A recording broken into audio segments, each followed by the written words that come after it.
Sarah had been married to Michael for 16 years. She'd been invisible for most of it. They started like everyone does, but after the first year, Michael's attention turned elsewhere, toward his business, toward his friends, toward anything that wasn't her. When she suggested they have a child, he said it would derail his momentum. When she mentioned her own ambitions, to write, to do something beyond managing his household, he nodded like she was talking about the weather and changed the subject. She learned to fill the silence with organizing.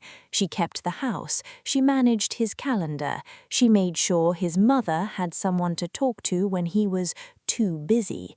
She became the infrastructure of his life while he lived in the foreground.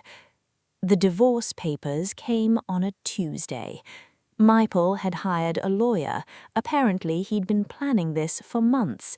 He wanted the house split, the savings split. He was generous, his lawyer said, offering her a settlement that barely covered 3 months of rent. But here's what Michael didn't know. Sarah had found his second laptop, the one hidden behind the false panel in his office closet, the one he thought no one knew about. It contained everything: financial records showing offshore accounts he'd set up to avoid spousal disclosure, emails to his lawyer discussing minimizing what she gets, messages to his business partner about a deal that would generate millions, scheduled to close 2 weeks after the divorce was finalized. Sarah had also found something else: records of his infidelity. Dozens of hotel charges, photographs, conversations with 3 different women, each believing they were the only one. She didn't tell Michael she had any of this. At the mediation, Michael walked in confident. His lawyer was sharp. They offered her $60,000 and primary responsibility for the house mortgage, essentially giving her a debt.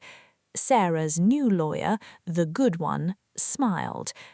"We have some documents to discuss," she said calmly. What followed was 90 minutes of watching Michael's face drain of color. His lawyer kept whispering to him. He kept shaking his head. By the end, he was sweating. The settlement changed dramatically. She got the house outright, half the business equity, his retirement funds, spousal support for 5 years, and a clause that if he attempted to hide assets during the divorce process, the penalties would multiply. Michael left the room without speaking to her. What happened next surprised even Sarah. His business partner, having seen the financial records during discovery, realized Michael had been siphoning funds. They removed him from the company. By the time the divorce was finalized, he'd lost not just his marriage, but his position and his credibility. One of the women he'd been dating saw the emails and came forward, not to hurt him, but because she'd been told she was his only affair. She was angry at the deception. She wasn't the only one.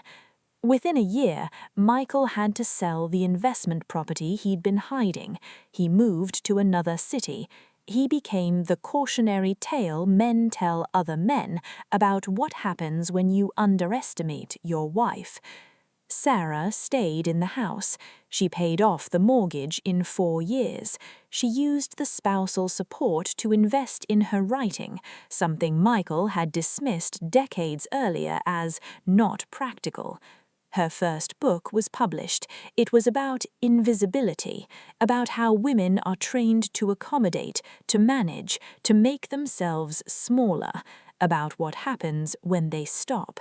It wasn't exactly autobiography, but people close to Michael recognized themselves in the antagonist, the character who'd assumed his wife was empty because she'd learned not to take up space, who'd been shocked to discover that silence had been strategy, not acceptance.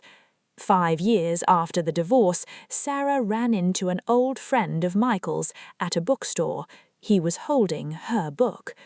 He said, "I didn't know you'd written." Sarah replied, "Neither did most people. I had other things to do for a long time." He paused.